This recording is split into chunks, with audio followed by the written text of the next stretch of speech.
Sa number 10, motorcycle rider nga wala nag-giveaway sa Firetruck, ginpatawag sang LTO.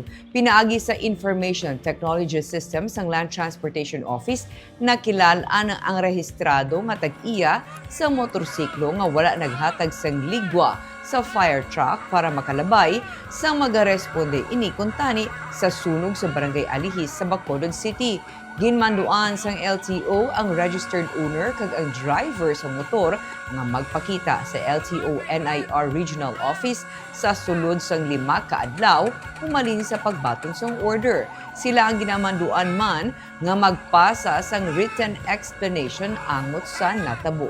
Base sa initial findings ng LTO, isa ka call center agent ang driver sa motor kag wala siya sang valid nga driver's license.